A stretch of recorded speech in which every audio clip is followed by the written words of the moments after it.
Shalom Ajin, Shalom Javerín, bienvenidos a los fundamentos de la Torá, con ustedes Elaj Yohanan.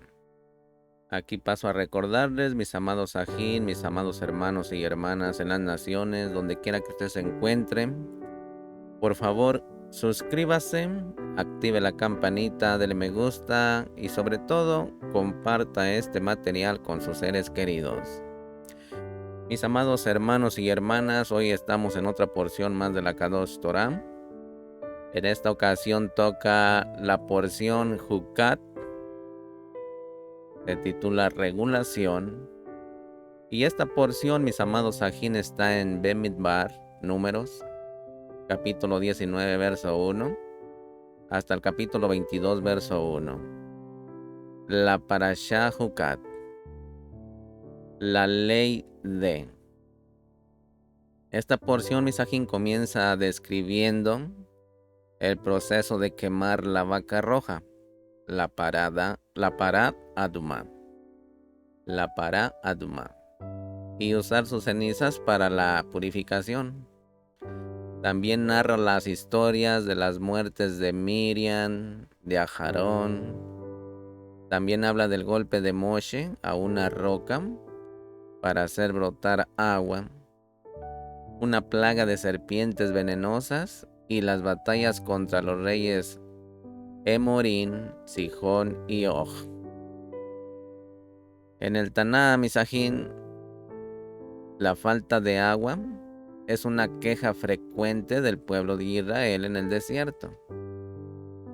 Cuando surge nuevamente la necesidad de agua tras la muerte de Miriam en la Parashá Jucat, la respuesta de Moshe trae agua, pero también lo condena a no entrar nunca en la tierra prometida. El texto Kadosh dice, y Elohim habló a Moshe diciendo: Tú y tu Aharón tomen la vara y reúnan a la cajal, y delante de sus ojos ordenen a la roca que dé agua. Así sacarán agua de la roca para ellos y darán a beber a la cajal y a su ganado. Moshe tomó la vara delante de Elohim, como se le había ordenado. Moshe y Aharón reunieron a la cajal frente a la roca. Y Elohim les dijo: Escuchen, rebeldes, ¿acaso sacaremos agua de esta roca para ustedes? También, Misajín, vamos a estar hablando del rechazo de un hermano. En el Tanaj, Misajín, se entiende que el pueblo bíblico del Edom desciende de Esaú, hermano de Jacob, antepasado del pueblo de Israel. Cuando el pueblo de Israel pasó por el territorio de Edom en su travesía por el desierto, Moshe envió un mensaje pidiendo permiso para transitar pacíficamente por su tierra. Pero el rey de Edom se negó. Y en el texto Kadosh dice: Desde Cades, Moshe envió mensajeros al rey de Edom. Así dice tu Israel: Tú conoces todas las dificultades que nos han sobrevenido, que nuestros antepasados descendieron a Misraín, que habitamos ahí mucho tiempo, y que los egipcios nos trataron con dureza a nosotros y a nuestros antepasados.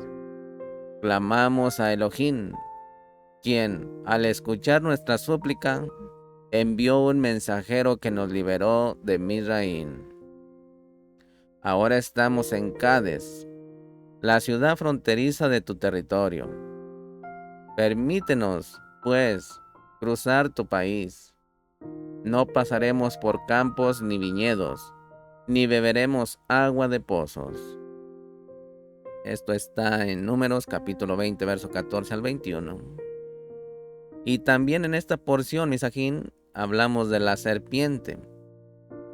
Serpiente contra serpientes, Misajín. Misajín, cuando el pueblo de Israel se quejó de su largo viaje por el desierto, Elohim envió una plaga de serpientes que mató a muchos de ellos. Tras su arrepentimiento, Elohim le ordenó a Moshe que fabricara una serpiente de cobre para curarlos de sus mordeduras venenosas. Y en el texto K2 dice: y el pueblo habló contra Elohim y contra Moshe, diciendo: ¿por qué nos hiciste salir de Midian para morir en el desierto? No hay pan ni agua, y hemos llegado a aborrecer esta miserable comida. Elohim envió serafines contra el pueblo, mordieron al pueblo y muchos israelitas murieron. El pueblo se acercó a Moshe y le dijo: hemos pecado al hablar contra Elohim y contra ti. Intercede ante Elohim para que quite de nosotros las serpientes. Y Moshe intercedió por el pueblo. Esto está en Números 21, versos 5 al 9, Misajín. Y también aquí es cuestionada, Misajín, la ley de la novilla roja. Y el Midrash dice que el uso ritual de la novilla roja para la purificación, descrito al comienzo de la Parashá Jucat, se ha tomado como un ejemplo, Misajín, para un ejemplo paradigmático de un precepto divino que escapa a la comprensión humana. Misajín, la complicación medieval del Midrash de Mibar Rabá recoge dos respuestas diferentes del Jajam Rabban Yohanan ben Zakkai y pregunta sobre las confusas de leyes de la novilla roja. Dice: un idólatra preguntó al Rabban Yohanan ben Zakkai: estas acciones que realizáis parecen ser una especie de brujería. Traéis una novilla, la quemáis, la trituráis y recogéis sus cenizas. Uno de vosotros se purifica de un cadáver, otro le rocía 2 o 3 gotas y le decís: estás purificado. Le preguntó: ¿nunca te ha poseído un espíritu de la locura? Él respondió: no. ¿Has visto a alguien en quien haya entrado un espíritu de locura? Él respondió: sí. Le preguntó: ¿y qué le hacéis? Bueno, él le respondió: traemos raíces, las ahumamos debajo de él y le rociamos agua. Esto está en Bamibar Rabá, capítulo 19, verso 8. Y en esta parasha también vamos a hablar de un enemigo engañoso. Hay un comentario, mensaje en el capítulo 21 del libro de Números que describe el ataque de un rey cananeo contra el pueblo de Israel y cómo este último, tras hacer un voto a Elohim, finalmente salió victorioso. Rashi, el renombrado rabino y comentarista del norte de Francia del siglo XI, relata Misajín un midrash que pone en duda la verdadera identidad de los cananeos, que son los atacantes.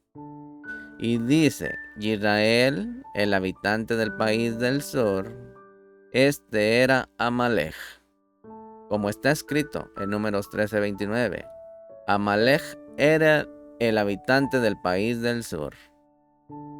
¿Sí?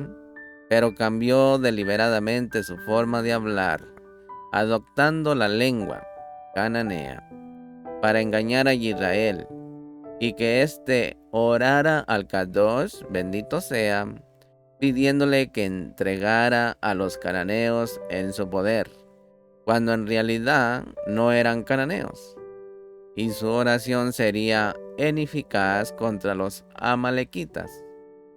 Pero Israel percibió que su vestimenta era como la de los amalequitas, mientras que su idioma era el de Canaán. Rashi en Números 21, 1 y 2. Pero también se habla de un antiguo libro de las guerras. Hay un comentario, Misajín, en medio de una crónica de los viajes del pueblo de Israel, que está en Números 21, verso 14. Y hace referencia, Misajín, a un libro de las guerras de Elohim. En su comentario sobre la Torá, el erudito español del siglo XIII, Moshe Ben Natman, intenta reconstruir el significado y el contexto de esta antigua referencia, basándose en versos de otras partes de la Torá y de los libros de los profetas.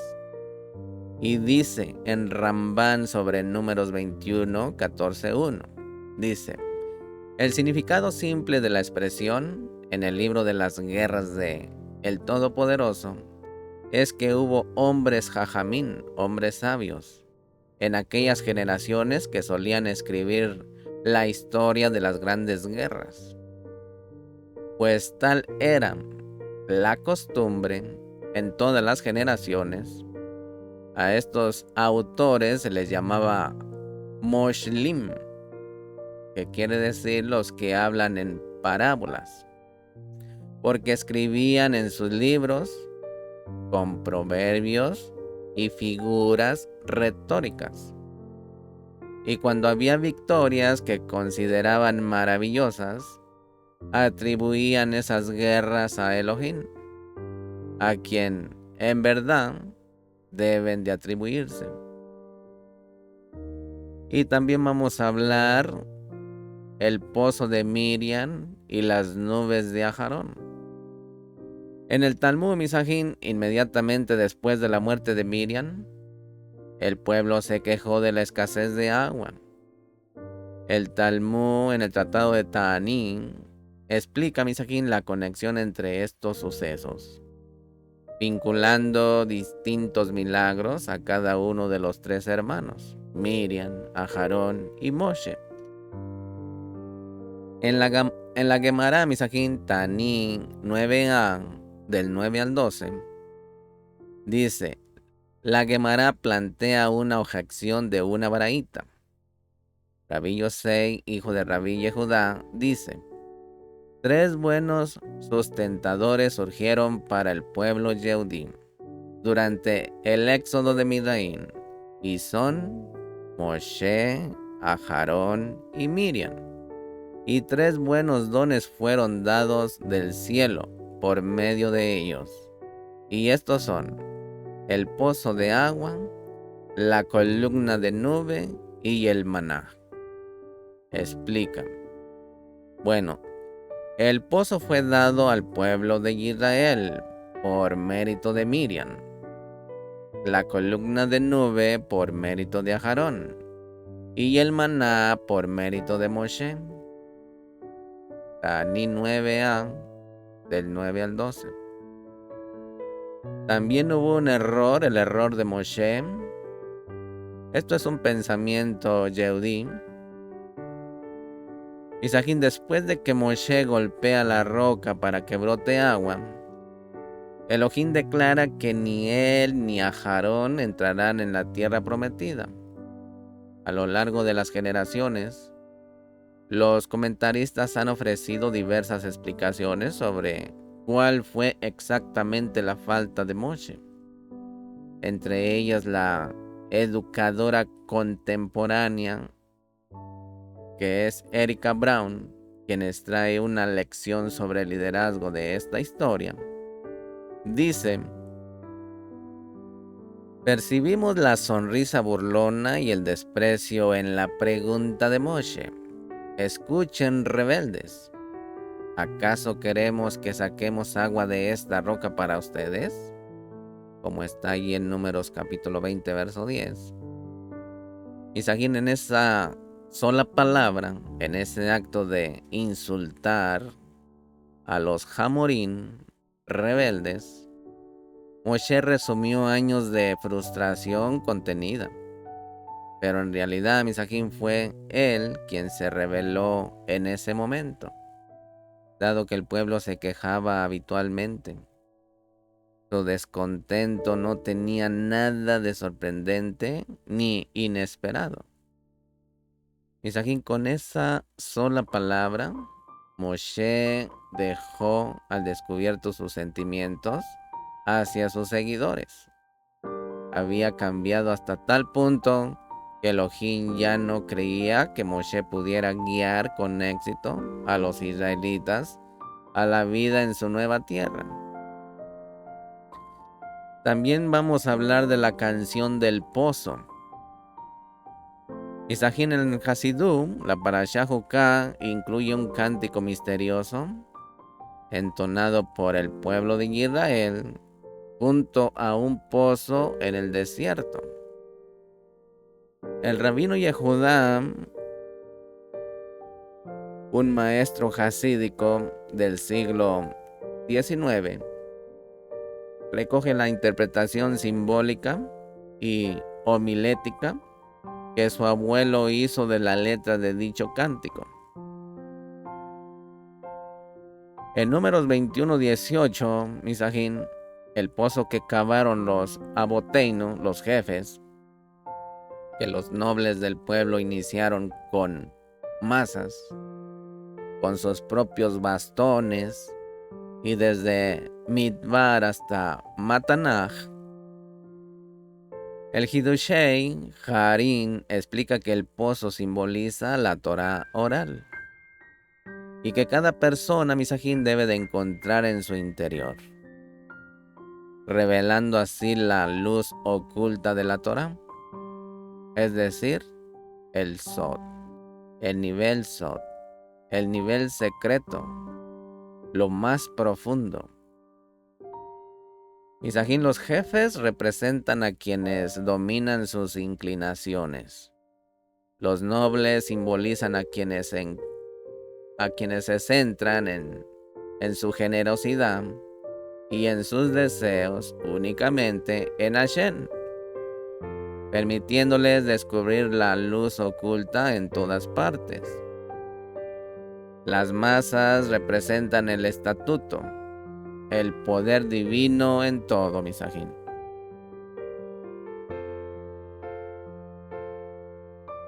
Y así también tenemos las leyes de purificación. Misajín, este es el estatuto de la Torah, como dicen en la Torah. Aquí comenzamos nuestra parashá, Misajín. Este es el estatuto de la Torah que el Adón mandó diciendo: habla los Benei Israel, y te traerán una novilla roja sin defecto, sin mancha alguna, sobre la cual no se puso yugo. Números capítulo 19, verso 2. No olvides suscribirte, activa la campanita, dale me gusta y sobre todo comparte este material con tus seres queridos.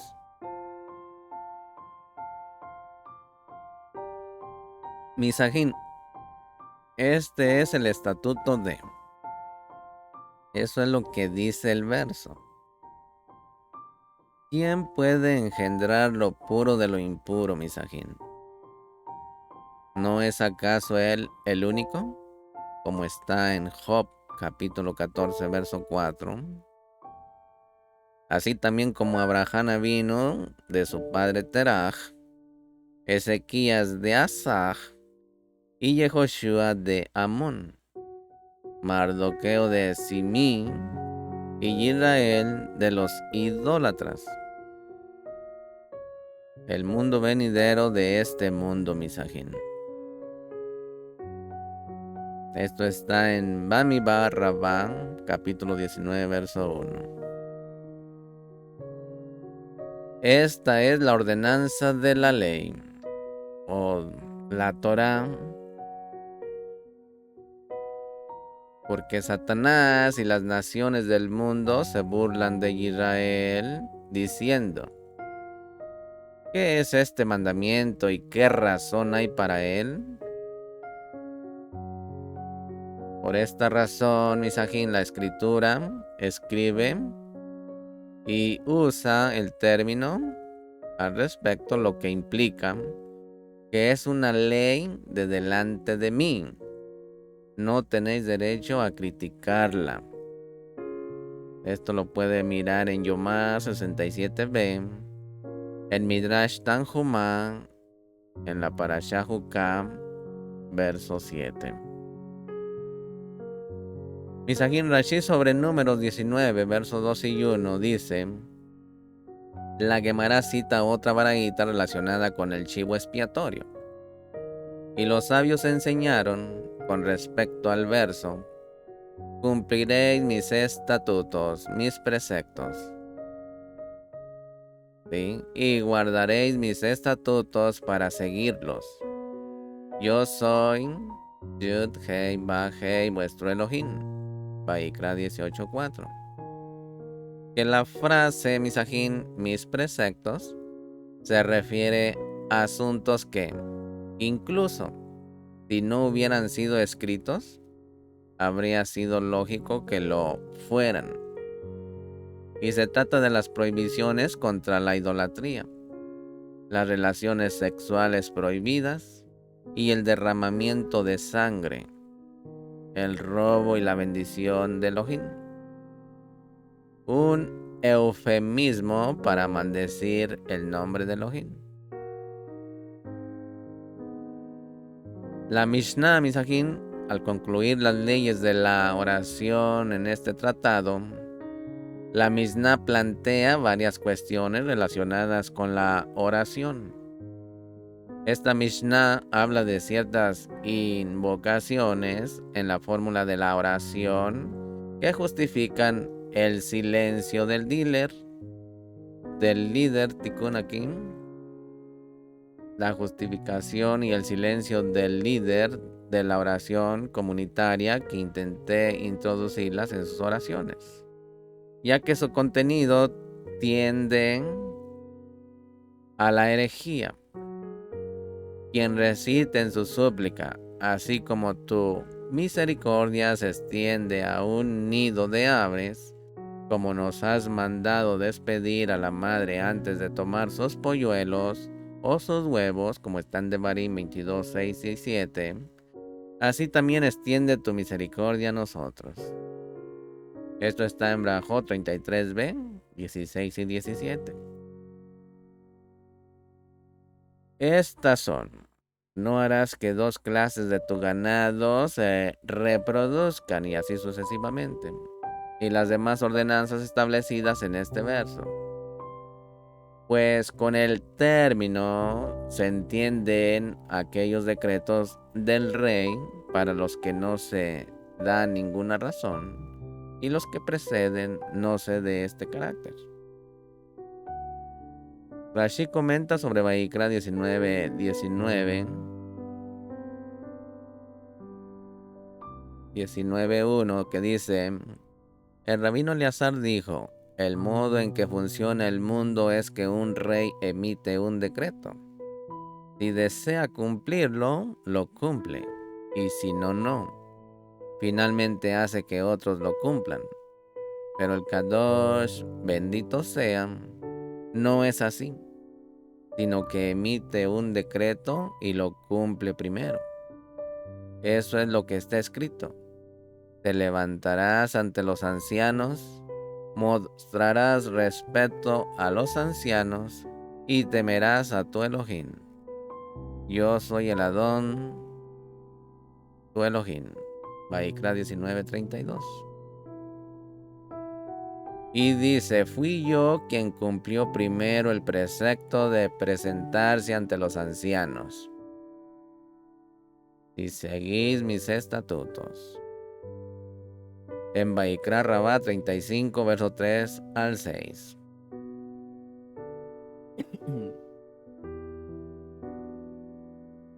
El rabino Yitzhak dice, Misajín, con una pregunta, dice: ¿por qué razón no se revelaron los fundamentos de los mandamientos de la Torá? Bueno, fue porque se revelaron los fundamentos de dos versos. y el más grande del mundo, de Shlomo HaMelech, que falló en esos asuntos. Está escrito con respecto a un rey: no añadirá muchas esposas para sí, para que su corazón no se desvíe. Esto está en Devarim, Deuteronomio capítulo 17, verso 17. Shlomo HaMelech dijo: añadiré muchas, pero no me desviaré. Pues pensaba que está permitido tener muchas esposas si uno es meticuloso en los demás para no desviarse. Y en el Sanedrín 21b 16, este es el estatuto de la Torá. Misajín, la explicación de Rashi es que un estatuto se refiere a mandamientos para los cuales no es necesario conocer la razón de su cumplimiento. En estos casos, Misajín, el mandamiento depende de la práctica y no del estudio. Sin embargo, Misajín, el término estatuto no es apropiado en relación con la Torá, ya que el estudio forma parte de ella. Aquí a Moshe se le dijo que incluso en lo que respecta a la Torá, habría un estatuto, el estatuto de la Torá, y que no debía de cuestionar la Torá de la vaca roja. Es un huk, un estatuto. Asuntos que son solo decretos del rey.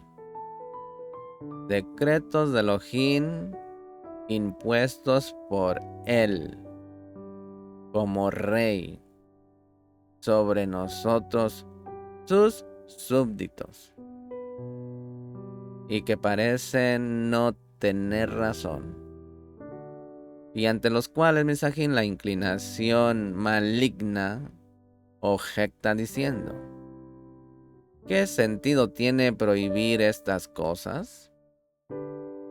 ¿Por qué deberían prohibirse? Por ejemplo, la prohibición de usar una mezcla de lana y lino, y de comer carne de cerdo, y la ley sobre la novilla roja, y asuntos similares. Son a nivel Hud. Rashi sobre Shemot 15, verso 26 al 4 dice, en Rashi número 19.2, explica que las naciones del mundo y la inclinación al mal se burlan de los hijos de Israel, cuestionando la lógica detrás de ciertas misbot. Por lo tanto, estas misbot se llaman, lo que significa que no nos está permitido cuestionarlas. La respuesta a las burlas de las naciones radica en comprender que, si bien hay una razón para cada huk, esta solo puede entenderse después de aceptar la misma sin necesidad de una razón. Esta aceptación, Misajín, sin comprensión, es lo que Hashem desea. El grado de emunaj, al realizar la misma sin comprensión, determina cuánto se logrará finalmente. En el Midrash Bamidbar Rabbah 19, 1 y 2, afirma Misajín con una pregunta: ¿quién puede purificar lo impuro? Por ejemplo, Abraham de Teraj, quien crió todo esto. ¿Acaso no fue el Boreolán? Hashem dijo: he establecido un estatuto, he decretado un decreto, nadie puede transgredir mis decretos. Esta es la Jucat de la Torah. Las palabras de Hashem son puras, Misajín. El Midrash no se limita a enseñar que las expresiones de Hashem son puras, pues Hashem y sus mensajeros son inherentemente puros. Más bien, significa que las expresiones de Hashem purifican al hombre. Mis amados Sajín, mis Javerín, en el Zohar, capítulo 3, 179b, distingue entre este es el Huk de la Torah y esta es la Torah. Mis amados Sajín, Huk se refiere a la Torah oral, ya que la esencia de la Torah trasciende la comprensión humana y necesitaba ser revelada a nosotros. Huk implica grabar la Torah en nuestros corazones, Misajín, y acciones mediante su aplicación práctica. El Hidushei Harin explicó que la Torah oral integra la luz de la Torah en cada acción. Del mismo modo, Misajín, que las palabras de la Torah se graban en el cuerpo. Todo en el mundo contiene una luz oculta de la Torah, pues Hashem creó el mundo con la Torah. Cuando dice guardaréis los Hukutai, mis estatutos, y estos son: no permitirás que tu ganado se reproduzca con una especie diferente, y así sucesivamente. Misajín, los Hukim, los estatutos, son los decretos del Melech, para los cuales no se da razón. Este es el lenguaje de Rashi. Pero nuestros rabinos no han mencionado que las razones de los mandamientos mencionados en este verso nos estén ocultas, y que la mala inclinación y los idólatras presenten objeciones contra ellos, excepto en el caso de la prohibición de usar una prenda hecha de lana y lino.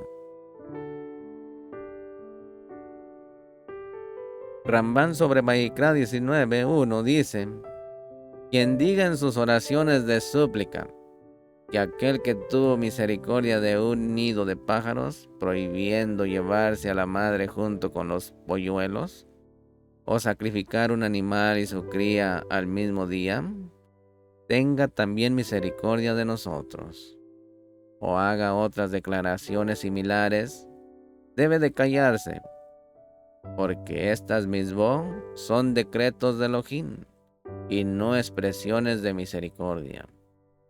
Si lo fueran, Él no nos permitiría sacrificar animales en absoluto.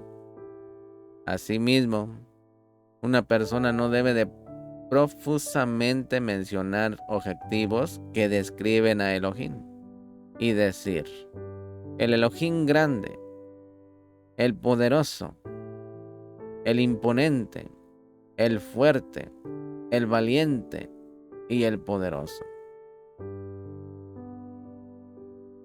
Misajín, de todo esto parece claro que si la vaca roja contamina todo con lo que entra en contacto, seguramente la vaca misma debe de ser la fuente de la contaminación.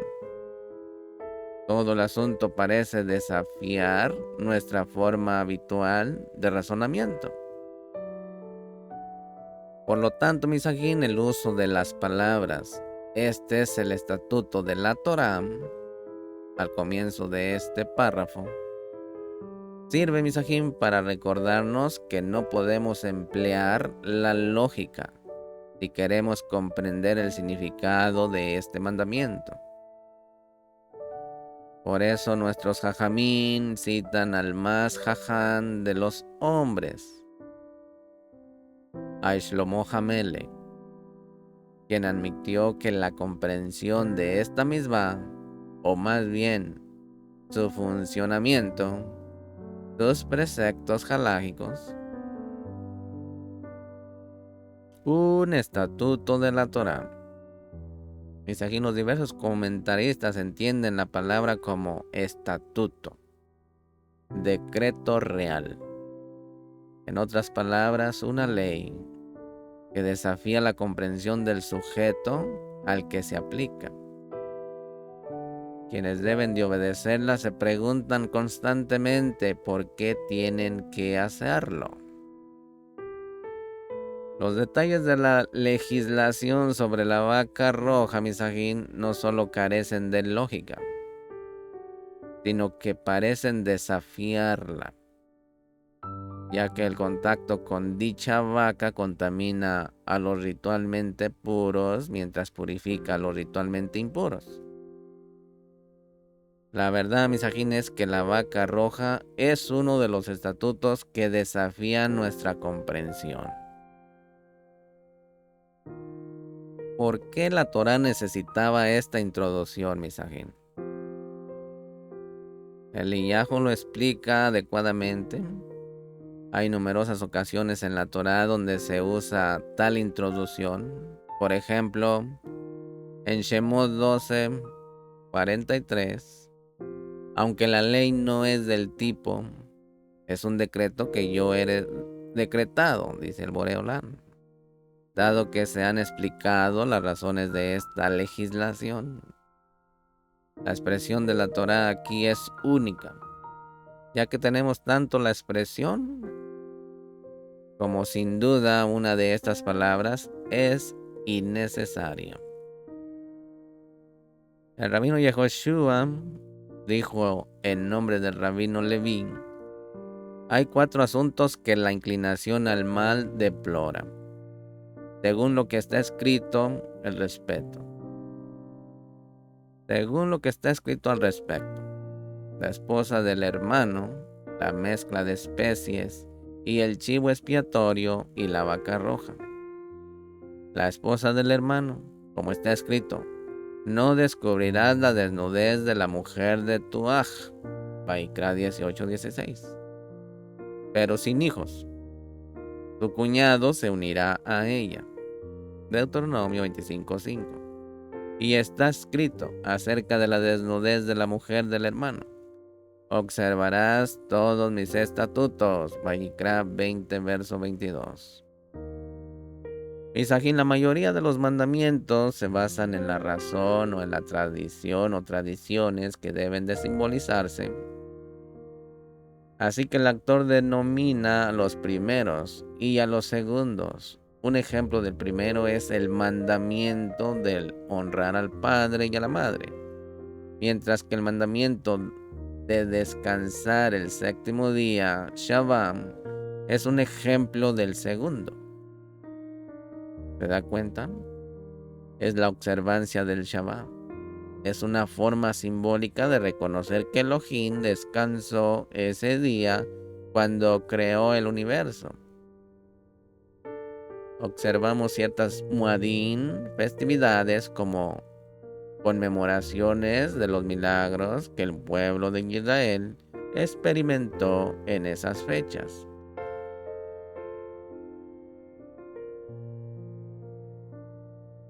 Otra interpretación: este es el estatuto de la ofrenda de Pesaj. Eso es lo que dice la escritura: que mi corazón esté íntegro en tus estatutos. Tehilín 119, verso 80. David Jamé le dijo: Adón del universo, cuando me comprometo con tus estatutos, que la inclinación al mal no tenga permiso para mirarme. Como está escrito: enséñame, Adón, tu camino, y andaré en tu emet. Salmo 86, verso 11. Haz esto, para que la inclinación al mal no me extravíe y me avergüence ante los sadiquín. Además, porque me extravía, descuido las palabras de la Torá. Misajín, la Torá quiere recordarnos que la observancia de las leyes de Elohim debe de ser porque son leyes de el Boreolán.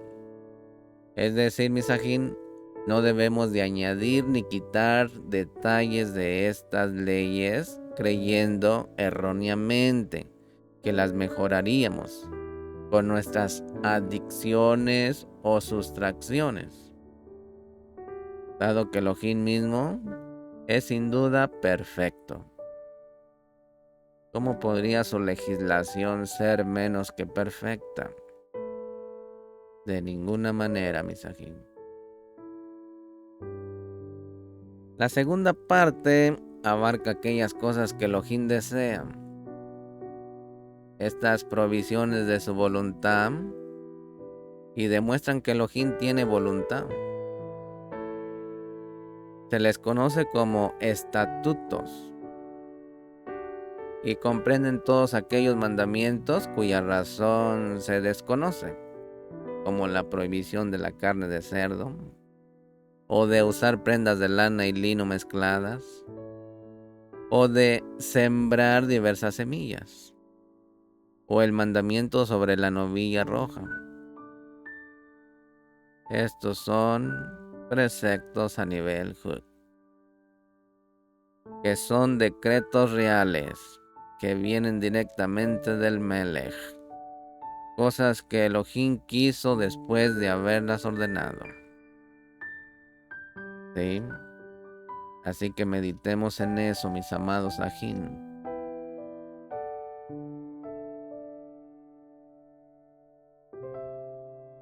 Vamos a hablar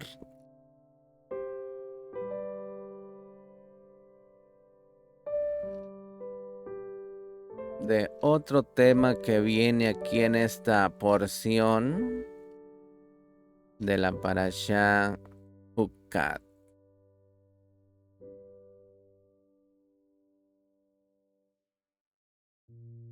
Después de todas las leyes viene la purificación.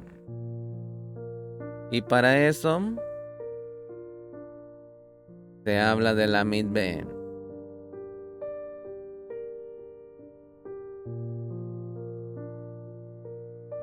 Midbe, ¿a qué le suena Midbe, Misajín?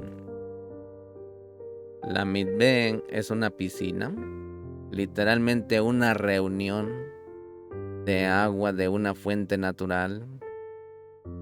Mientras los templos estuvieron en pie, para entrar en ellos, participar en ciertos sacrificios o para que una pareja tuviera intimidad, entre otras razones, el pueblo de Israel intentaba mantener un estado de pureza ritual. Si bien existen diferentes tipos de impureza ritual y diversos procesos para recuperar la pureza ritual. Misajín, la inmersión en una mikveh, o sea un baño ritual, es un elemento importante en el proceso de purificación. Hoy en día, Misajín, la práctica de la inmersión en una mikveh se utiliza para marcar transiciones vitales. La conversión al judaísmo, por ejemplo, para prepararse para Yom Kippur, y también antes del nacimiento, y como elemento central en la observancia de las leyes de Nidam, las prácticas relacionadas con la menstruación, la intimidad y la pureza ritual. En el Taná, Misajín, la inmersión en agua, que los rabinos entienden que incluye la mikveh, un baño ritual, es fundamental para el proceso de purificación ritual, tal como se describe en la Torá. En el libro de Vaikra ofrece una descripción detallada de muchas de las acciones y objetos que hacen impura a una persona. así como la del proceso de purificación necesario. En Vayikra 15, 16 al 29 dice: cuando un hombre tenga una eyaculación, deberá bañarse completamente con agua y permanecer impuro hasta la tarde. Toda tela o cuero sobre el que caiga semen deberá lavarse con agua y permanecer impuro hasta en la tarde. Y cuando un hombre tenga relaciones carnales con ella, ambos deberán bañarse con agua y permanecer impuros hasta en la tarde. Cuando una mujer tenga una secreción, siendo esta sangre de su cuerpo, deberá permanecer en su periodo menstrual durante 7 días. Quien la toque quedará impuro hasta en la tarde.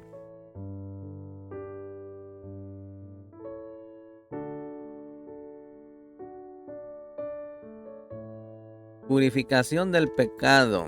En la Mishnah, Misajín, y en el Tanaj, y para los rabinos, el pecado genera una especie de contaminación que necesita ser purificada. En el tratado de Yomá de la Mishnah, la primera codificación de la ley judía de la tierra de Israel en el siglo III, durante la discusión de los rabinos sobre quién, cuándo y cómo se perdonan los pecados, el rabino Akiva explica cómo Elohim es la midbeh de Israel, sus aguas de purificación. En cuanto a quien dice: pecaré y luego me arrepentiré, el cielo no le brinda la oportunidad de arrepentirse. Ponga atención aquí. En cuanto a quien dice: pecaré y luego me arrepentiré, el cielo no le brinda la oportunidad de arrepentirse y seguirá siendo pecador toda su vida. En cuanto a quien dice: pecaré y en Yom Kippur expiaré mis pecados, Yom Kippur no expía sus pecados. Además, Yom Kippur expía las transgresiones entre una persona y Elohim. Sin embargo, Misajín, las transgresiones entre una persona y otra, Yom Kippur no las expía hasta que se apacigua a la otra persona. ¿Sí me explico? Deben de estar en Shalom. La misma palabra dice: si dos se ponen de acuerdo, se tendrá éxito. ¿Cómo purificar? ¿Cómo purificar, Misajín? Bueno, la halajá, la tradición rabínica, ofrece una interpretación específica del mandato bíblico de purificarse en agua, incluyendo numerosos requisitos sobre el propio cuerpo de agua. Es decir, Misajín, la midbeh. Y los requisitos para que la inmersión, eso puede mirarlo usted en el Sefer Hamizbo de Maimónides, que enumera y explica cada mandamiento bíblico, detalla el proceso de purificación. Es decir, Misajín, él nos mandó sumergirnos en las aguas de la midbeh y así purificarnos de las diversas impurezas con las que nos hemos contaminado. Y es un mandamiento, bendito sea, decir, y se bañará en agua. Vayikra 15:16. Y viene en la tradición que se trata de agua en la que puede entrar todo el cuerpo. Y esa es la medida de una midbeh, a menos que se trate de agua corriente, que no tiene medida, como se explica en el análisis de este mandamiento. Renovación espiritual a través de la midbeh. El Midrash Misajín, en la inmersión en una midbeh, representa la purificación y renovación espiritual. El Midrash Tanjumá, de principios de la Edad Media, explora el significado metafórico de la mitzvah y la utiliza como alegoría para la restauración de la relación entre Elohim y el pueblo de Israel. Otra interpretación está en Yehezkel 36:17. Su camino antes de mí era como la impureza de una mujer menstruante. Aquí Misajín, y como la impureza de un cadáver. Con un cadáver en la casa. ¿Se da cuenta? Eso es una mujer menstruosa. El sumo Cohen no entra. Y usted como padre de familia es el sumo Cohen de su familia. Pero en el caso de una mujer menstruante, el sumo Cohen entra en la casa con ella y se sienta con ella en el lecho, con la condición de que éste no se mueva cuando se siente en él. Así pues, si Israel fuera comparado con la impureza de la muerte, la presencia divina jamás volvería sobre ellos. ¿Me explico? Entonces la presencia divina ahí está y no se debe de mover. Inmersión en el destino. Este es un pensamiento judío. Parte del proceso de conversión al judaísmo es la inmersión en una mitzvah. Para que vaya teniendo una idea. La integración en el destino y la fatalidad de la nación, pueblo elegido, no puede separarse de la experiencia de pertenecer al Knesset Israel, como un todo integrado cuya existencia histórica encarna las ideas duales de bondad amorosa y de la santidad. El pacto del Sinaí completó el pacto de Midraim. El destino se unió, la fatalidad, juntos se convirtieron en una unidad en Ejá de pacto distinta. Es imposible separar estas partes, Misajín, constituyentes, y formular una perspectiva que oponga la unidad de una nación de bondad amorosa a la de un pueblo santificado. En el Targum habla de agua viva.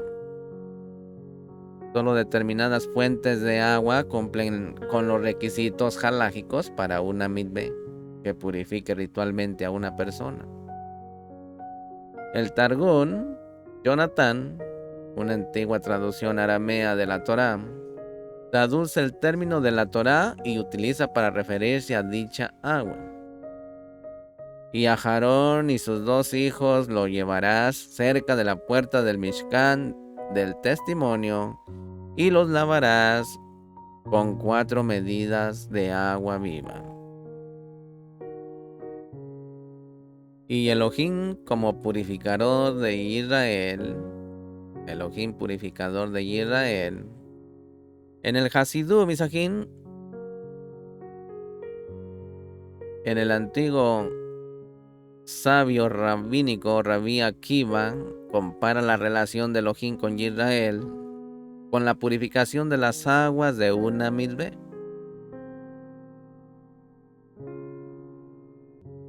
Se encuentra en la Gemara Yomá 85b que el rabino Akiva dijo: cuán afortunado eres, Israel, ¿ante quién te purificas? Y dijo en Jeremías 17:13: la mitzvah, baño ritual de Israel, es el Elohim, es el Boré Olam. Así como una mitzvah purifica lo impuro, así también el Kadosh, bendito sea, purifica a Israel. La idea es que, dado que la agua fue la primera creación que emanó de su voluntad, bendito sea, alude al mundo cubierto, al mundo oculto o al nivel Sot. Por ejemplo, el mar de Sum quiere decir que Israel entró en el secreto. Y este es el significado del Midrash sobre Bereshit 1:2. Midrash Misajín, metafísica o mero mandato. ¿Acaso el poder purificador de una midvé proviene de una cualidad metafísica intrínseca del agua? En Bemibar Rabbah, un midrash del siglo XI sobre el libro de Números, argumenta en contra de esta posibilidad y sugiere en cambio que el poder purificador de la midvé es más bien una cuestión de decreto divino.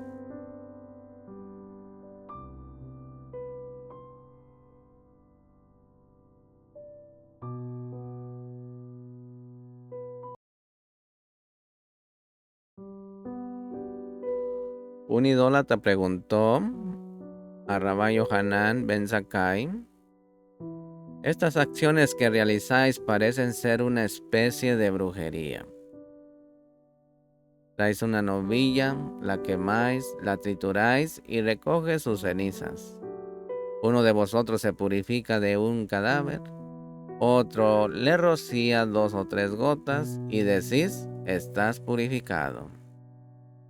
Y le preguntó: ¿nunca te ha poseído un espíritu de locura? Él respondió: no. ¿Has visto a alguien en quien haya entrado un espíritu de locura? Él respondió: sí. Le preguntó: ¿y qué le hacéis? Él respondió: traemos raíces, las ahumamos debajo de él y le rociamos agua. Pero hablemos de la inmersión total, Misajín. Halágicamente, la halajá define la inmersión en una midvé como la inmersión completa del cuerpo. Siempre que la Torá menciona lavarse la carne o lavar las vestiduras para eliminar la impureza, la intención misajín es únicamente la inmersión de todo el cuerpo o artículo en una midvé.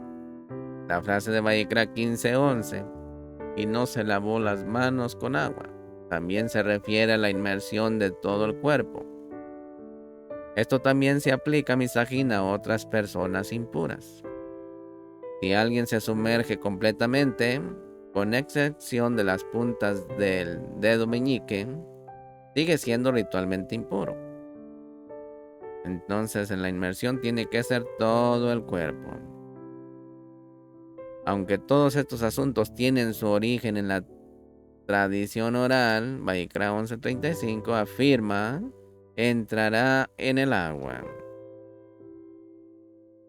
Agua viva, fluyendo y quieta. En la Mishnah Misajín, la Torah describe las aguas de una midvé como agua viva.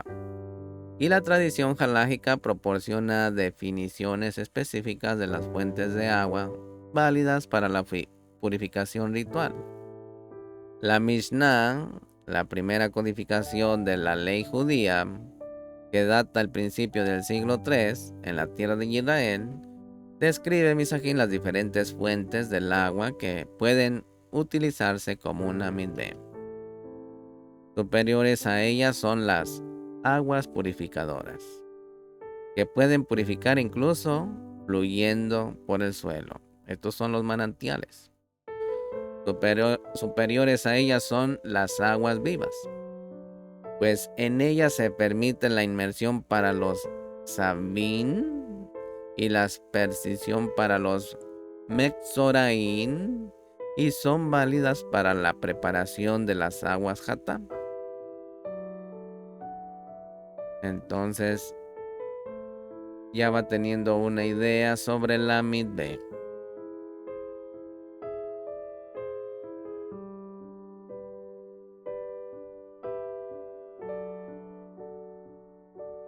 Siete días hasta la purificación, ¿se acuerdan? El Midrash dice, diversas formas de impureza ritual requieren un periodo de espera de 7 días antes de la inmersión en la mikveh. El Pirkei de Rabbi Eliezer, una obra midrashica del siglo VIII, enumera cada uno de los ejemplos y encuentra fuentes bíblicas para la regla de los 7 días. El rabino Levitas, oriundo de Jamnia, dijo, a menos que el padre de un leproso le escupa en la cara, no sanará como está escrito. Y el Adón le dijo a Moshe, si su padre le hubiera escupido en la cara, ¿no se habría avergonzado duramente 7 días? Como está en Números 12:14. Por lo tanto, los Jajamín dicen, un varón afligido con flujo impuro necesita 7 días para su purificación. Una mujer con flujo requiere 7 días de separación. Una menstruante necesita 7 días de purificación. Quien se ha vuelto impuro por un cadáver necesita 7 días de purificación. Un doliente guardará luto durante 7 días. Entonces ahí tiene alguna explicación para esa clase de impurezas. Impurezas y también la purificación ritual en una mikveh. Pero hablemos de la muerte de Miriam, Misajín, aquí en la Parashá Jucat. La muerte de Miriam en Números capítulo 20, verso 1. Dice, los Benei Israel, la Cajal completa, entraron en el desierto de Sin, y en el primer mes, y ellos se quedaron en Kadesh. Allí Miriam murió, y allí fue sepultada. Hablemos de Miriam, Misajín. Miriam fue una profetisa que, junto con sus ajín, Moshe y Aharón, guió a los israelitas fuera de Misraín. Dirigió a las mujeres de Israel en cantos y en danzas. Según relatos midrashicos, un pozo de agua fresca acompañó a los israelitas en el desierto en su honor, en el honor de Miriam, y desapareció tras su muerte. Pero hablemos de ese pozo, el pozo de Miriam. Hay un comentario, Misajín, según la tradición midrashica. Mientras los israelitas vagaban por el desierto, les acompañó un pozo milagroso que les proporcionó agua. Rashi comenta que en su renombrado comentario sobre la Torá del siglo VI, no, es del siglo XI, asocia a Miriam con este milagro, porque tras su muerte los israelitas se quedaron sin agua. ¿Sí? Dado que esta declaración sigue inmediatamente después de la mención de la muerte de Miriam, podemos aprender de ella que durante los 40 años tuvieron el pozo, gracias al mérito de Miriam. Eso lo puede también corroborar en Taní 9a. Un profeta desde temprana edad. El Talmud dice, según la tradición rabínica, las habilidades proféticas de Miriam fueron evidentes desde muy joven. El Talmud babilónico, en el Tratado de Megilá, la nombra entre las 7 profetisas bíblicas y afirma que recibió una profecía en su primera infancia, incluso antes del nacimiento de Moshe. La Gemara pregunta con respecto a las profetisas registradas en la Baraita. ¿Quiénes fueron las 7 profetisas? La Gemara responde, fueron Sarah, Miriam, Débora y Hannah, Abigail y Hulda y Esther. La Gemara ofrece apoyo textual. Sara, como está escrito, Harán, padre de Milca y padre de Isca, Bereshí 11:29. Y el rabino Yitzhak dijo, Isca es en realidad Sarah. ¿Y por qué se le llamó Isca?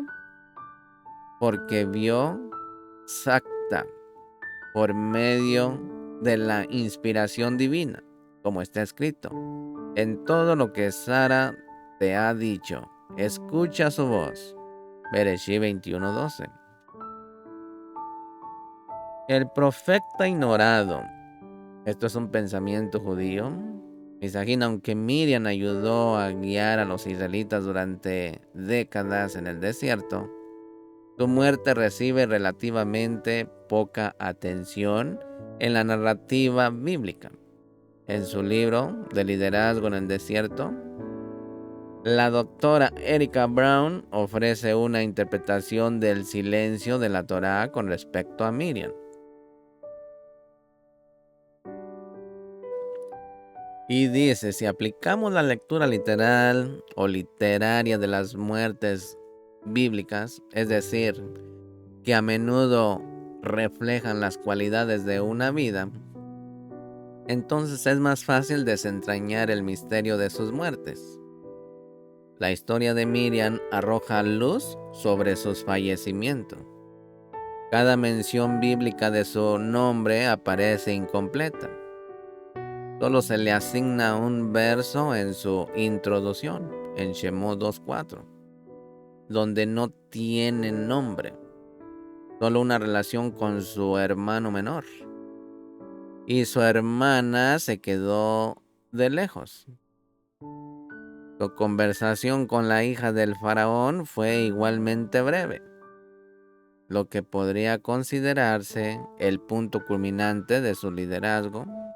Su canto del cántico en el mar. Protector del niño Moshe. Eso era Miriam también. En el Tanaj, Misajín, como todos los bebés varones israelitas, Moshe fue víctima del decreto del Paró de matar a todos los niños varones. Sí. En el libro del Éxodo relata cómo Miriam protegió a Moshe cuando era bebé y facilitó su adopción por la hija del Paró. Un miembro de la casa de Leví fue y tomó por esposa a una mujer de Leví. La mujer concibió y dio a luz un hijo, y al ver lo hermoso que era, lo escondió durante 3 meses. Cuando ya no pudo esconderlo más, le preparó una cesta de mimbre, la selló con betún y con brea. Puso al niño dentro y la colocó entre los juncos, a la orilla del Nilo. Su hermana se apostó a cierta distancia para saber qué le sucedería. La hija del Paró bajó a bañarse al Nilo, mientras sus doncellas caminaban a lo largo del río. Y también fue Miriam una partera desafiante.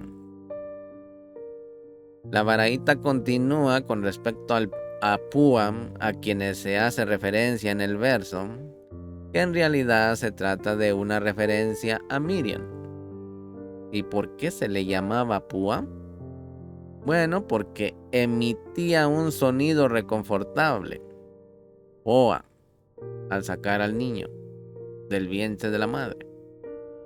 Alternativamente, la palabra Púa o Púa está relacionada con uno de los verbos que describen al hablar, ya que ella hablaba Poa, por inspiración divina, y decía, en el futuro mi madre dará a luz un hijo que salvará al pueblo de Israel. Pero también las consecuencias del mal discurso, Misajín. En el Hasidú, en el libro de Números, Miriam es castigada por hablar mal de su aj Moshe.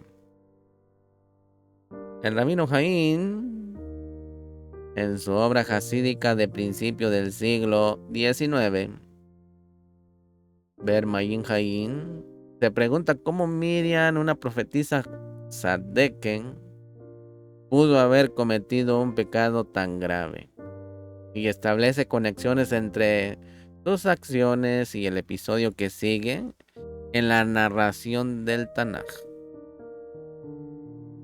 Y esto es lo que parece correcto. He aquí los jajamín de bendita memoria dijeron en el Tanjumá Shlang 5.1: enviad hombres. ¿Se dan cuenta? Shlaleja, números 13.1. Este texto, misajín, está relacionado con Yesayahu 44.18.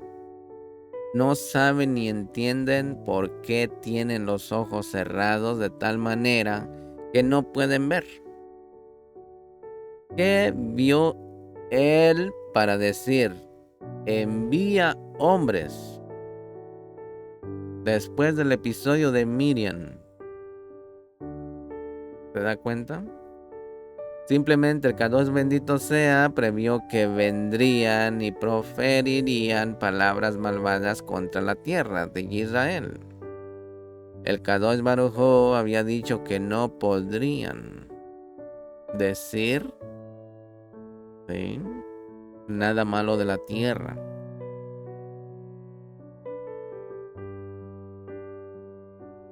El heraldo del Redentor. Un comentario mensaje en la tradición midrashica sostiene que Miriam sabía incluso antes del nacimiento de Moshe que su hermano liberaría a los israelitas de Midian. Ramban, en su comentario del siglo VIII, vamos a ver, los números romanos, no estoy muy familiarizado con ellos. Es el siglo III, sobre el libro del Éxodo. Describe los acontecimientos previos e inmediatamente posteriores al nacimiento de Moshe, incluyendo la profecía de Miriam y su reacción. Allí fue un hombre de la casa de Leví. Nuestros rabinos han dicho, misajín, que fue siguiendo el consejo de su hija. El rabino Abraham Ezra dijo que los israelitas habitaban en muchas ciudades y estas mujeres, Yochebed, vivía en otra ciudad. Esto implicaría el término fue en el verso anterior, es decir, fue a otra ciudad por su esposa. Pero, ¿qué necesidad hay de que la escritura mencione esto?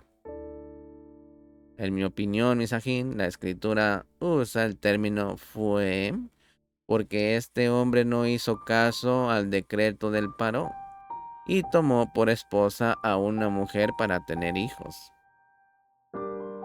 Hablemos del matrimonio de Miriam. El Midrash Misajín, si bien la Torá no menciona explícitamente que Miriam se haya casado, pero fíjese muy bien, aquí hay un sot, un secreto para aquellos que no lo conocían. La tradición rabínica la identifica como la esposa de un miembro prominente de la tribu de Yehudá. Shemot Rabbah, un midrash medieval sobre el libro del Éxodo, describe que la historia de su matrimonio con dicho líder israelita dice: porque las parteras temían a Elohim, él les hizo casas. Shemot 1:21. Porque las parteras temían a Elohim, él les hizo casas. Ra y Leví, uno dijo, casas de Coanín y casas de Levín. Y el otro dijo, casas reales, casas de Coanín y de Levín, de Moshe y Aharón. Casas reales de Miriam, porque David surgió de Miriam. Como está escrito, Caleb, hijo de Gersón, engendró a Sufá, su mujer, y a Yiriot, y estos son sus hijos, Yeser, Chobá y Ardón. Primera de Crónicas 2:18. Azubá es Miriam. ¿Por qué se llamó Azubá? Porque todos la abandonaron. Misajín, el significado místico de la muerte de Miriam en la Kabbalah. En la tradición mística judía, la muerte de Miriam tuvo un significado cósmico.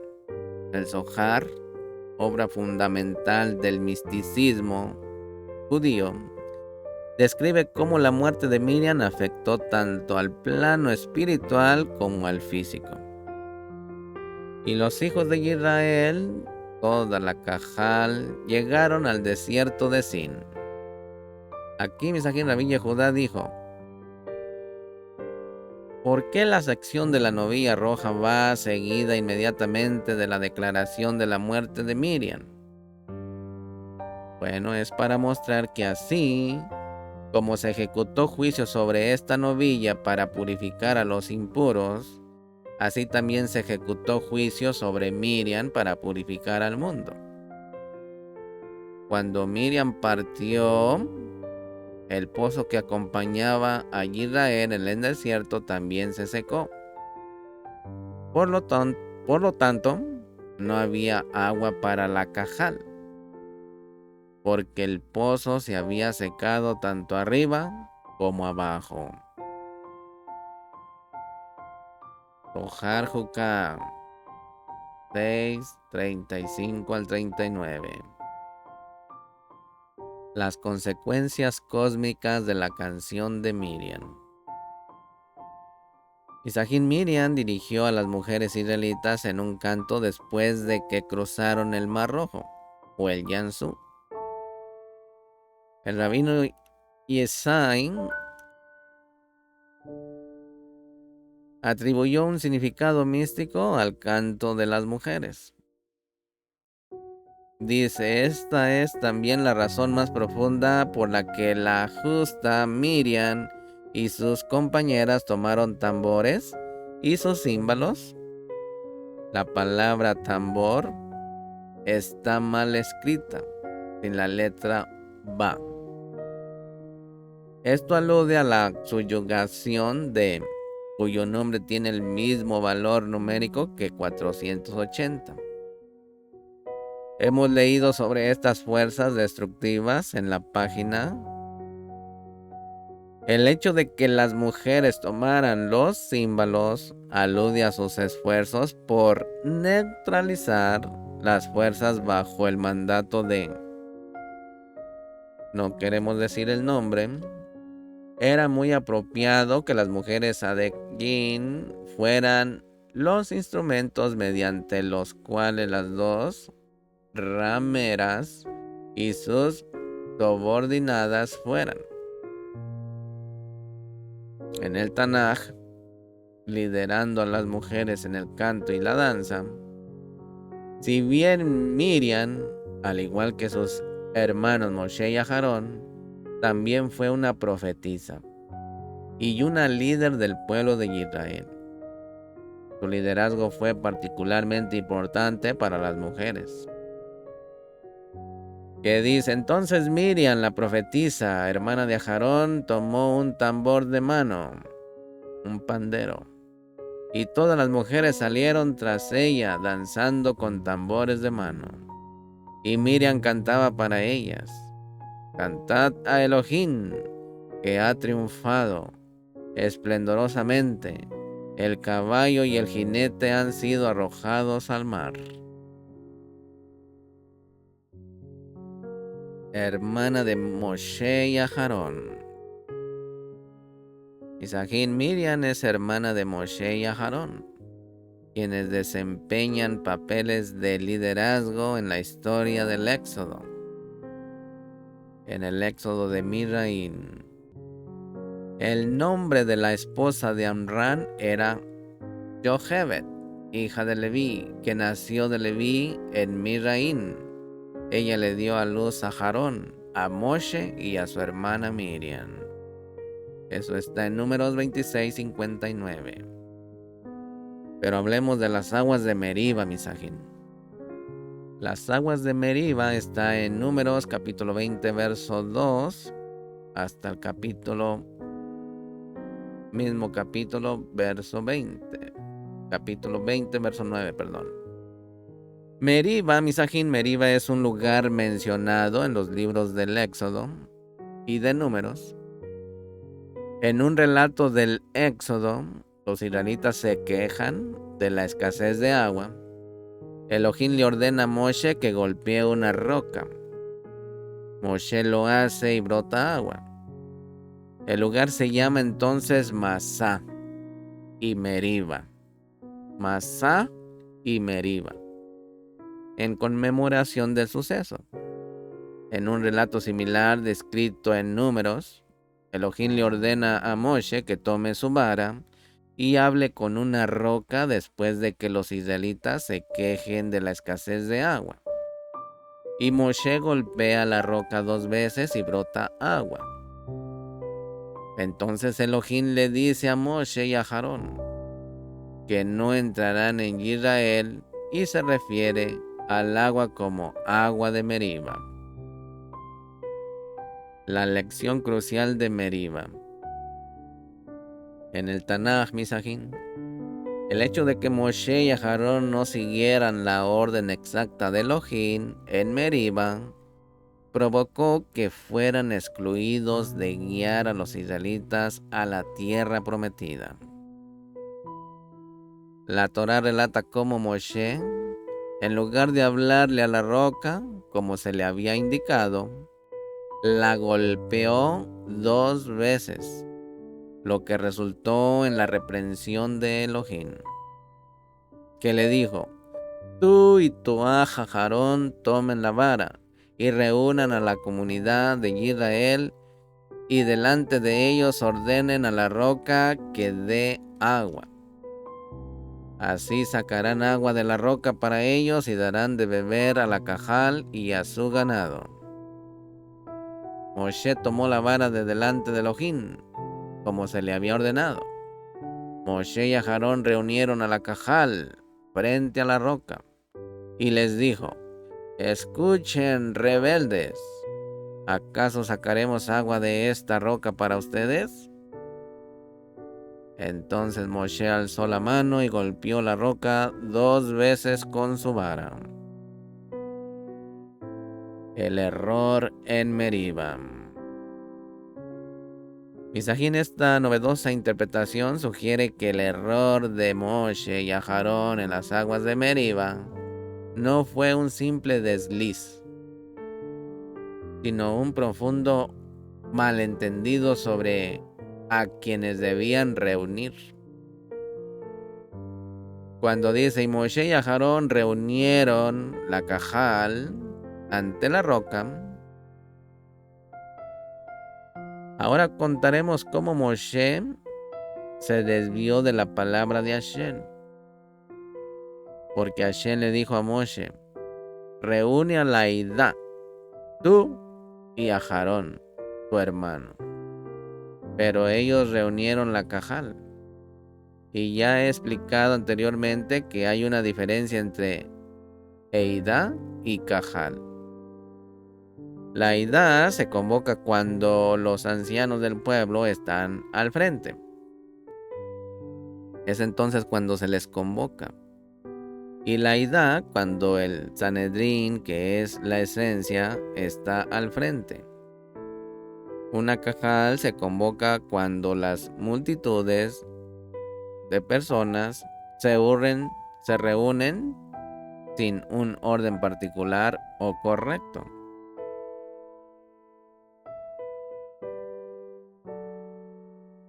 Los fallos de nuestro mayor héroe. Un comentario.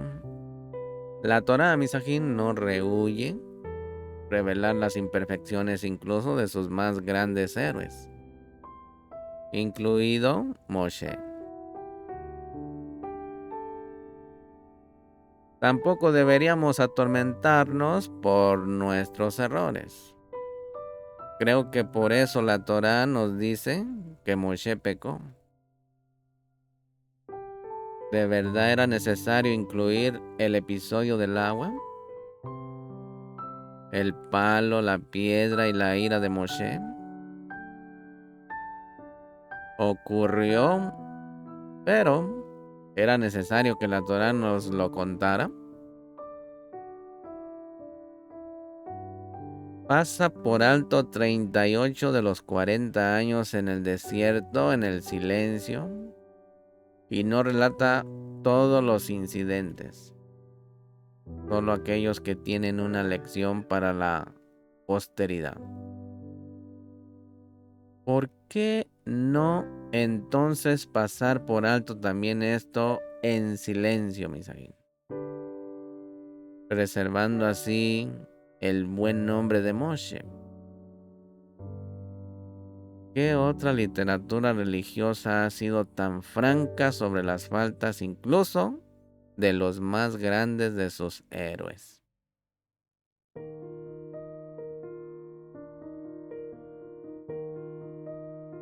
Aunque Elohim proveyó para los israelitas, sabía que más tarde le fallarían en las aguas de Meriba. El rey Eleazar ben Rayosei dijo: está escrito en el Tejilín 81:8: en la angustia clamaste y te rescaté. Te respondí desde las profundidades del trueno.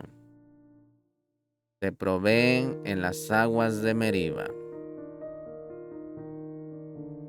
En el mismo instante en que te respondí, te protegí e hice que el mundo entero tronara por ti. En ese mismo instante se reveló ante mí lo que estabas destinado a hacer en las aguas de Meriba. La lección ética del pecado de Moshe Misajín. El pecado de Moshe nos enseña la importancia crucial de mantener buenos rasgos de carácter, especialmente para quienes ocupan puestos de liderazgo. En opinión de Maimónides, el pecado de Moshe en las aguas de la discordia consistió en apartarse del justo medio al enojarse, cuando se dirigió al pueblo diciéndoles: escuchad, rebeldes. Allí Elohim lo castigó con severidad, pues un hombre de su clase no debía ceder a la ira. Al hacerlo, un hombre de tal estatura desacreditaba al Boreolán, ya que todos se inspiran en la conducta de personas como estas. Compárese con el capítulo 4. El pozo de Miriam y la crisis hídrica de los israelitas.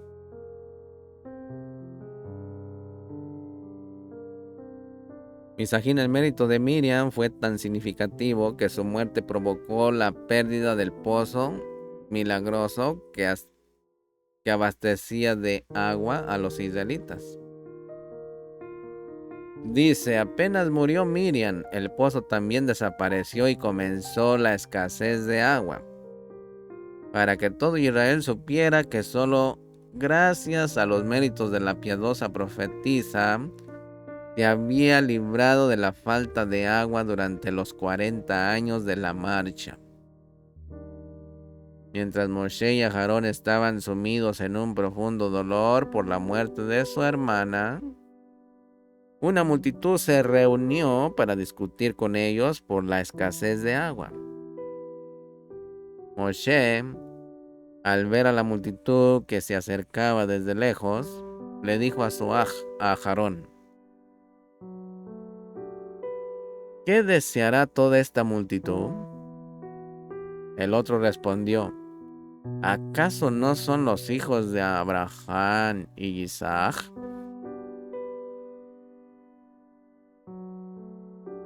El aislamiento y el agotamiento de Moshe en Meriba. Un comentario, Misajín. El estado emocional de Moshe y sus sentimientos de aislamiento, en particular su agotamiento y las pérdidas personales, influyeron profundamente en sus acciones en Meriba. Claramente Moshe se sentía solo. Acababa de decir: no puedo cargar con todo este pueblo yo solo. Eso está en Números 11, verso 14.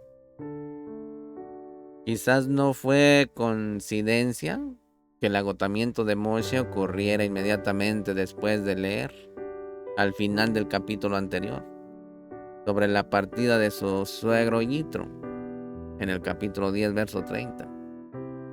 Algo muy similar, Misajín, sucedió más adelante en la Parashá Juká, en Números 20. Primero leemos sobre la muerte de Miriam. Luego, inmediatamente después, se describe la escena en la que el pueblo pide agua y Moshe pierde la paciencia y golpea la roca.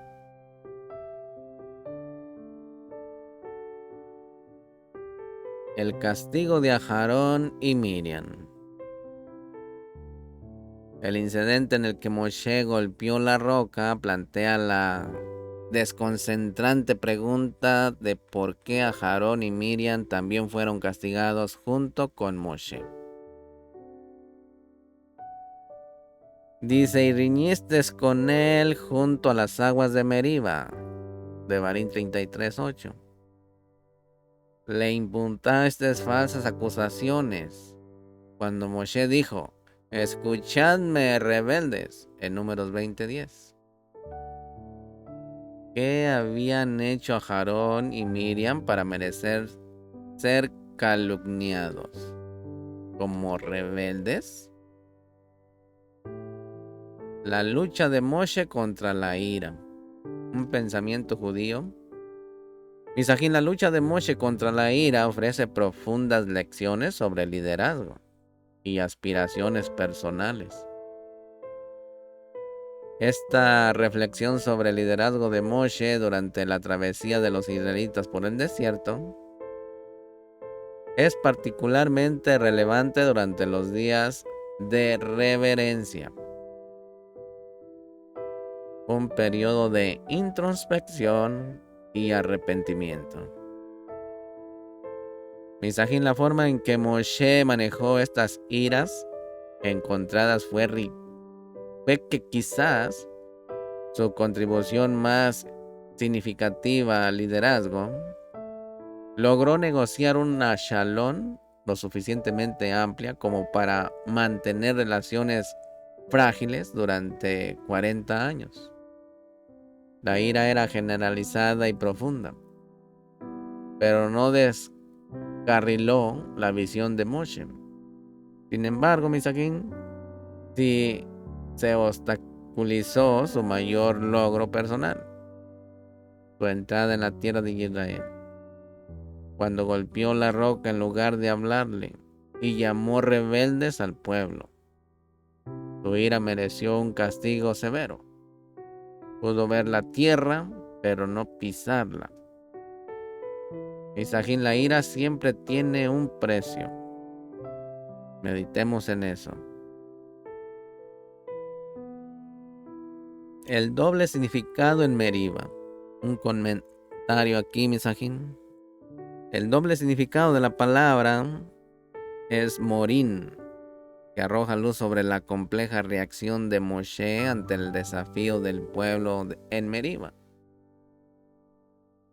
Cuando el pueblo desafió a Moshe a producir agua de una roca específica y Moshe respondió diciendo, aquí la palabra tiene un doble significado. Por un lado se refiere a personas rebeldes, desobediencia, personas que someten a Elohim a pruebas innecesarias. Por otro lado también significa instrucción. Moshe se refirió al hecho de que el pueblo le dio instrucciones sobre lo que la roca debía de producir el agua como una prueba para ver si Elohim podía hacerlo. Estaban probando al Boré Olam. Entonces hay que tener mucho cuidado. Todo lo que tenemos es por su infinita misericordia. Moshe golpea la roca. Capítulo 20, verso 10 al capítulo 10 es el mismo. Capítulo 20, verso 10 al verso 13. Pero hablemos del báculo de Moshe. Primeramente el báculo de Moshe separando el mar rojo. El acto de Moshe alzando su vara y separando las aguas del mar rojo es uno de los momentos más dramáticos y decisivos del relato del Éxodo. La Torá describe cómo Moshe, siguiendo el mandato de Elohim, usó su vara para separar las aguas del mar rojo, permitiendo así que los israelitas escaparan de los egipcios en tierra seca. Le dijo el Boreolán: alza tu vara y extiende tus brazos sobre el mar y lo partes para que los israelitas puedan entrar en el mar en tierra seca. Shemot 14, verso 16. Golpear la roca. El acto de Moshe de golpear la roca con su vara para que brotara agua resalta su intervención directa y la acción física que llevó al milagro. La Torá relata cómo Moshe, en lugar de hablarle a la roca como Elohim le había ordenado, la golpeó 2 veces con su vara, haciendo que brotara agua.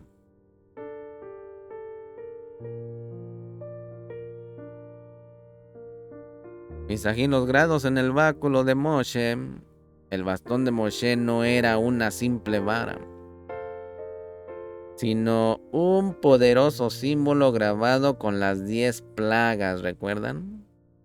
Los nombres de los patriarcas y matriarcas.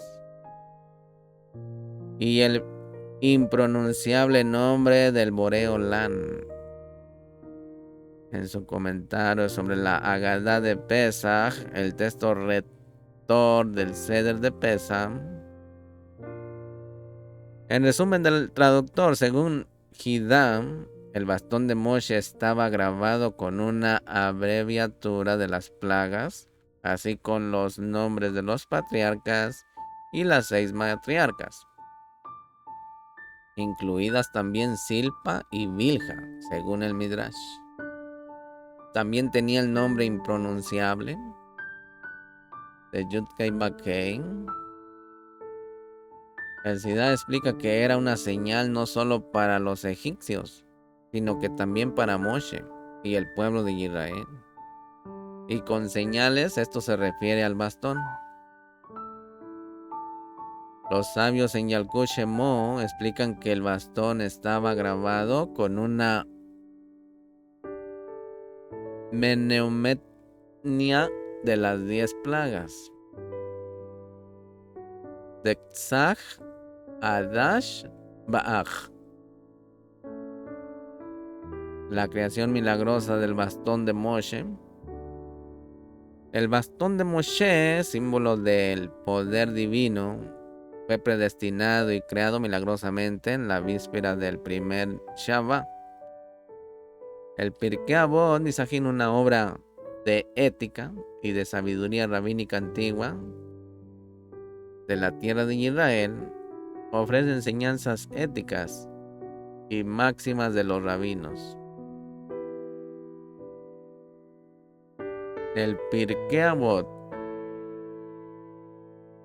10 cosas fueron creadas en la víspera de Shabbat, al anochecer. Y estas son: número 1, la boca de la tierra. Número 2, la boca del pozo. Número 3, la boca del asno. Número 4, el arco iris. Número 5, el manaj. Número 6, la vara de Moshe. Número 7, el shamir. Número 8, las letras. Número 9, la escritura. Número 10, y las tablas. Y algunos dicen también los demonios. La tumba de Moshe y el carnero de Abraham vino. Y algunos dicen, y también las tenazas hechas con tenazas. Pirkei Avot, ética de nuestros padres 5:6, un gesto de Munaj, que el alzar el bastón fue una demostración de Munaj, que mostró que el milagro de la división del mar de Yansum era posible sin acción física. ¿Sí? En lo que a ti respecta, le dijo, levanta tu vara, y así sucesivamente. Moshe no debía levantar su vara para orquestar un milagro, sino por el contrario, debía levantarla para que el pueblo viera que el milagro era posible no solo golpeando el mar con ella. Elohim le dijo a Moshe que todo lo que tenía que hacer era hacer un gesto amenazante y las aguas se dividirían. Muy importante elevar nuestra conciencia, misajín. No olvides suscribirte, activa la campanita, dale me gusta y sobre todo comparte este material con tus seres queridos. Hasta aquí voy a dejar esta pequeña información de casi 2 horas. La verdad que hay mucha información de esta parashá Jucat. Sí. Les mando un fuerte abrazo, gracias por quedarte hasta el final. Te deseo que vivas bien, comas bien y vistas bien. Un abrazo a la distancia de parte de Laj Yohanan. Shalom Ubrajo, Misajín. Hasta la próxima.